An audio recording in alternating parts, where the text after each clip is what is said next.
Hello everybody and welcome back to the Backlog Bunker. I want to start off this week by mentioning that the reason there wasn't one last week is because I had things going on. I won't get too specific about it, but it does have to do with the first game that I played, or that I want to talk about this week, which is Dragon Quest XI, and I'm not like actively playing through all of Dragon Quest XI right now. I had planned on it originally, but I'm playing through Final Fantasy VII, so, you know, things to do right now. But point is, Dragon Quest XI is a game that I play whenever I need cheering up, and while it did manage to do that because I do like Dragon Quest XI a whole lot, playing the specific part of the game that I was on might not have been great for that, because the section that I had to do next was the mermaid section, or at least the part before the mermaid section, and in my original playthrough of the game, if you know what I'm talking about, then, you know, continue, but if you haven't played Dragon Quest XI before, I highly recommend you do so, and to skip this section entirely. But in my original playthrough, I had lied to Michelle about Kai being dead, and I guess I didn't really give it much thought when I originally played the game, like almost 6 years ago at this point, because I didn't realize until I had replayed it this time that I had chosen the option to lie to her, because this time I chose to not lie to her, to tell her the truth. And again, I didn't realize that that wasn't what I chose originally until I got further into the story, because if you don't lie to her, if you tell her the truth, she fucking kills herself. And this isn't to say that Dragon Quest XI, or Dragon Quest in general, well, I guess not that I would know, but Dragon Quest is a silly series. Everyone knows this. Dragon Quest is very unserious a lot of the time, but I would be a liar if I said that this didn't make me feel anything, because the game does treat this moment very seriously. It doesn't undercut it with a joke or anything, which, not to say that that's something Dragon Quest XI does very often, but just that, again, it's not a very serious game a lot of the time, at least not in this early section of it. And so it surprised me just how the game handled it, because again, I didn't realize until after that happened that that's not what I chose the first time. When you choose to lie to Michelle, she's like, ah, whatever, and then you sort of move on with the game. But that's not what happens, and so it surprised me, because Dragon Quest XI is not like Fire Emblem Awakening, where I know fucking the entire game back to front by now. I only played it the once back in 2019, and then nothing since then. Not that I expect Dragon Quest XI to have many more moments like this throughout the rest of the game, because I remember a lot of it, especially towards the end, better than I do the beginning, but it's just nice to know that even a game that I consider to be one of my favorites of all time can still surprise me in terms of how it affects me emotionally. But moving on to a different favorite game of mine, I played more Dead Cells, because obviously, and a thought came to me while I was playing through the game, because I'm on 3 boss stem cells right now, so the game is getting pretty tough, and I've realized that dodging might actually suck in Dead Cells, and that's because of a few key reasons. The first being that iframes don't persist throughout the entire dodge, and maybe this is just me being too used to doing the Kingdom Hearts 3 Limit Cut bosses, but I would expect that when I dodge, I'm invincible for the entire dodge, because if I'm not invincible for the entire dodge, then why would I ever dodge knowing that I'm going to get hit at the end of it?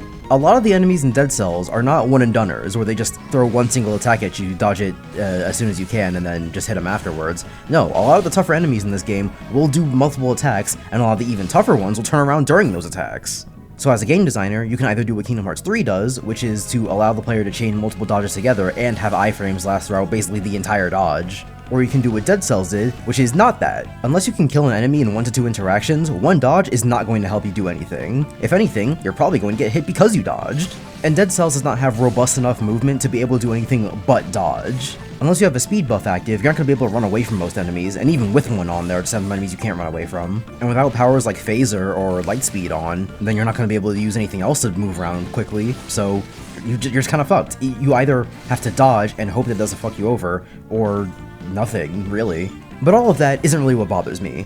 I mean, it kind of bothers me, because it sort of limits what I can actually play with, because it makes me feel like I have to use a shield sometimes. So it really feels like my options are either play a survival build and just I have to use a shield, play a tactics build and just don't even bother getting close to enemies, or play brutality and hope that my damage is so high and I get good weapons that I actually do high damage that I don't even have to worry about defense.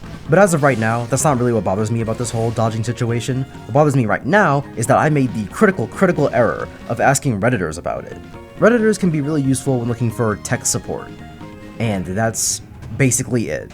Anything else you ask on Reddit, basically a crapshoot. So when I asked the Dead Cells Reddit about dodging, I got such brilliant responses. Redditors, in their infinite wisdom, gave me such advice as, just dodge behind them, forgetting the thing that I mentioned earlier, which is that a lot of enemies turn around, so that's not gonna fucking help. Or genius ideas like use Armadillo Pack, which does not solve the problem of me having to dedicate an entire mutation to a shield, and dedicate an entire item slot to a shield even if it's the backpack, but also the fact that that doesn't get rid of the problems with dodging. Even if I use Armadillo Pack and parry something with a dodge, I still don't have all the invincibility frames to be able to last the entire dodge, and it still puts me behind things and I have to parry a second attack, which you can't do because you can't dodge twice in a row. Or my absolute favorite piece of advice, which was just dodge anyway, because dodging is more fun. Which was not the question I asked. Mind you, the question I asked was, is dodging better? Is dodging good? Is dodging bad? I did not ask whether or not it was fun. Naturally, you could argue that I shouldn't be concerned with whether or not it's good or bad, and I should just have fun, which is true, but that's not the question I asked. So as of right now, my test results are still inconclusive. I think that dodging kinda sucks compared to shields, but I really don't hope that stays that way, because I would prefer to play the rest of Dead Cells without having to do the same thing every time. But Dead Cells is also a roguelike, so even if I did decide that shields were better, or if I decided that dodging was better, it wouldn't matter anyway, because there would be some games where I get put with a shield, and some games where I don't, and some games where I want to do range with a lightning bolt, and I just don't fucking get it. Never forget, if Dead Cells was not a fantastic game, I would not be playing it, because I fucking hate roguelikes. And if you thought this week was going to get any more positive, you're in for a rude surprise. Because I finally played more Final Fantasy VII, and this one's pretty short because I don't have much to say, but I'm really starting to miss the pixel remasters. Not in terms of like the quality of the game, I still think that 2 and 4 and 6 all suck dick, but I do miss how polished they were in terms of like the actual making of the game, because going through menus and clicking through text boxes and even just moving about the overworld is really not fun in Final Fantasy VII. And I know that Final Fantasy VII, like, the actual game, hasn't really gotten a polished-up remaster like some other Final Fantasies have, especially the pixel remasters, because those are from, like, 2020, and even later. So, and I'm essentially playing an emulated version with mods by playing the Switch version. But all that tells me is that the original Final Fantasy VII wasn't fun to control, because the menus are clunky and slow. And I know I keep mentioning it, but ATB has never been more annoying than when I'm trying to target an enemy and I can't tell who the fuck I'm looking at, because the actual cursor for the enemies changes depending on where the goddamn camera is. The story is helping me want to play somewhat, but even that's been wearing on my patience lately, because I got up to the section where you do a Cloud's flashback, and I'm just saying that if you have a cutscene that's so long you have to put a save point in the middle of it, because it's like, hey, do you need a break? Then maybe the cutscene was just a little bit too long. At this rate, there's a very good chance that I don't even talk about Final Fantasy VII the next time I do the Backlog Bunker, because I don't really have much to say about this game at all. It's about as good as Final Fantasy VI was, which is not high praise, but at least Final Fantasy VI is the pixel remaster, so I could just make the entire game go faster. I'm like 7 or 8 hours into Final Fantasy VII at this point, and it feels like I'm still playing the same game that I was 6 hours ago. I got Yuffie on the team, but what the fuck does that matter? I can only use 3 party members at once, which is insane for an RPG, by the way. So I'm just gonna keep using the 3 that I was already using and are already working for me. Why the fuck would I change out Barret for Yuffie when Barret's still the one doing all the damage and has all the materia? Why the fuck would I change out Aerith for anyone else when Aerith's the healer? Point being, I don't think I'm going to end up talking about Final Fantasy VII much in the Backlog Bunker, and in a worst case scenario I might end up dropping the game. I really don't want to, because I consider it to be the most culturally important Final Fantasy game of all time, so I would much rather play it than not. On top of the fact that I want to play the remake trilogy, which is actually a sequel trilogy, and so it wouldn't make much sense to play the sequel without having played the original game. Then moving on to another short topic, I played the Fatal Fury beta, and I don't really like it, but not for like the reasons that I normally don't like a fighting game, which is just it doesn't click with me. No, it's because I think this beta fucking sucks. For one, your only method of practice is playing the tutorial. Do you want some space to just try out a character, see what their moves are like, or even just mess with the mechanics that you're learning in the tutorial? Nope, sorry, you don't get to do any of that. You get to go through the tutorial where they give you a very linear dump of all the information, and then go play online. And speaking of that dump of information, it commits the cardinal sin of tutorials, which is, hey, here are all the mechanics, go play the game. But they couldn't even do that right, because the actual pacing of the tutorial is fucking awful. Everything loads just a little bit too long, which, you know, it's one of those things where every time someone will look at it, they'll go like, what are you talking about? It's only like 2 seconds. 2 seconds adds up, and 2 seconds is way too long compared to other fighting games. You know what fighting game beta I didn't have a problem with? Street Fighter 6. And I don't even particularly love Street Fighter 6, but I had no problem with that game's beta, so why can't Fatal Fury do the same thing? Because they have less resources? I don't know, maybe. Either way, the beta sucks. I hope the City of the Wolves sells well, because even though I'm not a fan of Fatal Fury, I do like series being revived if they still have potential and fans, but they're certainly not getting that sale from me. And our final really short topic is Marvel Rivals finally implemented their clone mode, which, as a concept, I hope stays in the game forever. I don't want it to be a limited time event. At the very least, not a limited time event forever. I want it to come back, again, I'd rather it be in forever, but at least make it like an annual or like bi-monthly thing or something. because it is a very, very funny idea for a mode, and it's just, in concept, it's very fun. But the reason I keep saying in concept is because there are two things about it that I'm not a huge fan of. The first being that they have a few no fun laws in place, that being Doctor Strange, Loki, and Invisible Woman are all banned. Now, Doctor Strange I don't fully understand, because as far as I've been made aware, the way his portal works is that it's a global cooldown for the whole team, so even if one person put a portal down, that does not mean that everybody else gets to put a portal down, and you have an entire match with 12 portals on it. And one Strange per team using a portal was something that was always possible during the normal game, so I don't know why it would be banned in this mode specifically. Loki and Invisible Woman make more sense to me, because with Invisible Woman, they would all be invisible by default, so no one would be able to fucking see each other until someone attacks. And then with Loki, if everyone makes a clone, and both teams are Loki, then that's 36 clones you have to, load into the map. If Loki is a technical issue, like the game genuinely just could not handle a bunch of Lokis being loaded into the game, then fine. Again, it's a no fun law, but if the game just does not work otherwise, then fine. Invisible Woman is the one that I really don't get. Would it be kind of unfair to have a bunch of players just invisible for the entire match? Yes. This is fucking clone mayhem. I don't think we care about fairness.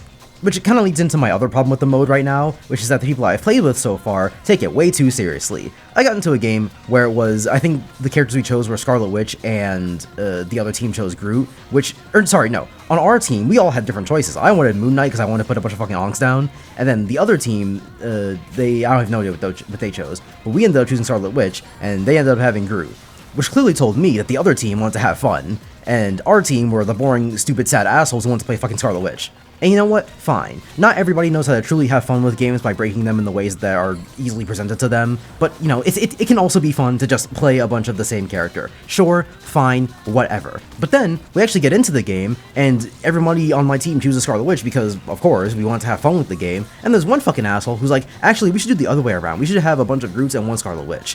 What the fuck are you talking about? Who cares? Not only is it the stupid shitter mode for funsies, you should not be worried about winning or losing in this one, but also, I don't even know if there are missions that have to do with winning or losing. Maybe I just haven't refreshed my missions yet, but the only one that I have right now is to participate in matches. I don't even have to win them, so I don't know why anyone would be concerned with that. Now, is it my place to say that other people are having fun wrong because I want to get into the game and break it as easily as possible, and other people just want to play it like it's normal game mode? Yes. And as for the weekly topic, well, there might be more important things to talk about, like the Skullgirls devs shutting down or something. I don't remember if it was the devs or it was like the production company. I don't know, something to do with Skullgirls and then stopping all that business. Well, that might be more important. There's only one thing that happened this week that I give a shit about, and that's Sonic Unleashed Recompiled. Now, unluckily for me, I've already played Sonic Unleashed on Xenia through my trials and tribulations, but I'm by no means complaining about the fact that I get to play the game again, and in a much easier form than I did before, as well as the fact that I can play it on my Steam Deck. And in general, I'm just happy that more people get to play Sonic Unleashed in an easier fashion than before, because it makes the game easier to recommend, and Sonic Unleashed will have more fans, which might not be a good thing, because the last thing I want for Sonic Unleashed is a bunch of Sonic 06 revisionist history bullshit, where people are like, the Werehog's actually pretty good. It's not, it's really boring. It's not as bad as people used to think it was, but it's definitely not good. So hopefully more people playing Sonic Unleashed is a net positive, though knowing Sonic fans, the monkey's paw is currently in the process of curling. To get more specific about things I wanted to talk about, there were a few things. For one is IGN calling the game much loved, despite the fact that everybody is very famously aware of the fact that IGN gave Sonic Unleashed a 4. Not the Wii and PS2 version, mind you, the actual real-ass Sonic Unleashed got a 4 from IGN. And I've seen people try to justify this by going, well hey, the reviewer that gave Sonic Unleashed a 4 doesn't even work at IGN anymore. But that's not really important, is it? Because if you go to IGN and you look up Sonic Unleashed, the score you get is 4. And that's really the double-edged sword of having a review site where multiple reviewers are active, isn't it? Is that if they all still work for you, you're allowed to get away with saying, hey, this doesn't reflect everybody's thoughts on the game, because that's just one reviewer that works for us. But if they don't work for you anymore, and you still haven't re-reviewed the game or changed the score, then you're committing to the idea that every score that you give on these games matters to everybody and applies to your website universally, which apparently it does, because again, Sonic Unleashed has not been re-reviewed. Of course, my personal philosophy is that you shouldn't give a shit what IGN thinks, because their takes are universally awful, no matter whether they think the game is good or bad. But the fact of the matter is that there are people who keep defending these things, and I keep thinking to myself that these people are the marks. These are the people that they're aiming for. The people who will justify literally anything, as long as the current opinion agrees with them specifically. I said the same thing when IGN gave Sonic X Shadow a 9, because everyone was glazing them back then too, even though these are the same people that gave Sonic Unleashed a 4. And again, have not changed it. And then the next thing I want to talk about in terms of the recompilation was what Sega's gonna do about it. Because if Unleashed was gonna get a remaster at some point, would it be a Colors Ultimate or a Shadow Generations? Which, if you don't know, Colors Ultimate was the remaster of Sonic Colors that was fucking awful, and then Shadow Generations was Shadow Generations. I got a 9 for my GN, guys, don't you know? Because if it's a Colors Ultimate situation, then that recompilation is never leaving my computer. While I would take no pleasure from Sega releasing some dogshit port of Sonic Unleashed and the recompilation just being the alternative people use forever, it certainly does beat having to pay for a version that I think sucks dick, so I'm glad the recompilation exists no matter what. But if it is a Shadow Generation situation, where it is just a better version of the game that I would want to buy, would I buy it? The answer is probably yes, because I do want to start collecting physical games, and assuming that Sonic Unleashed Ultimate or whatever the fuck works out the box, then yeah, I would want to add it to my physical collection. But at the same time, it would have to be as good as Shadow Generations to even justify that. Like, if it were just a remaster of Sonic Unleashed, then I wouldn't even bother with it. I would just buy the 360 version and keep that in my physical collection, and then keep playing the recompilation. But what would they even do to make the remaster worth it? Are we doing another X Shadow, or, you know, X Knuckles, X Silver, X Amy, since she's the only one in that fucking game for some goddamn reason? Well, I know the meta reason, but I'm talking about, like, an in-universe reason. If we did get more content, would it be more Werehog content? You know, the most critically panned part of the entire fucking game. In my opinion, as much as I would actually appreciate just more daytime content in terms of if we got more new stuff from Unleashed, I actually wouldn't mind Werehog content. But to be specific, I'm not talking about the Werehog, I'm talking about a Werehog. To be more specific, I'm talking about Silver the Hedgehog, who is a Werehog. Except not really, he just plays like one. Because really think about it, what was Silver about in Sonic 06? He was about the slow, methodical, stupid piece of shit gameplay that was bad in that game too. But you can make it good. You can do Silver doing combat stuff that's as slow as the Werehog is, because the Werehog is slow like Silver was in 06, but you're using psychic abilities instead of discount God of War fighting. But then, you can also have Silver daytime stages where he moves fast, because surprise surprise, Silver's actually pretty fast. It doesn't get shown off much in 06, because 06 sucks dick, but in Sonic media afterwards, Silver's always been portrayed as at least as fast as some of the other characters, especially when he can fucking fly. I'm just saying, if Shadow's boost in Shadow Generations is him floating off the ground for some fucking reason, then why can't we do that with Silver? Now, am I a biased party because Silver is my favorite character in the entire Sonic franchise? Yes. Then the last thing I want to talk about was, if Sega does decide to do something with Unleashed, and they don't decide to do anything with the recompilation, then don't give them any reason to. Stop snitching, and stop talking about it all the goddamn time, everywhere, by its full name, all the time. Luckily, the recompilation devs, they followed Wooly's advice, and they didn't say shit about the game until it was already out, meaning that it's free to spread across the internet forever and all time. But ideally, we still don't want to make it harder on people in the future to come back and look for this whenever they need it. Am I following my own advice by talking about it here? No, not really, but I don't think Sega's really paying attention to the word of a 200 subscriber channel that makes a series with maybe a couple dozen views per video. But hey, maybe I would have changed my tune if they'd given me that free copy of Sonic X Shadow like I'd asked for. See you next week, everybody.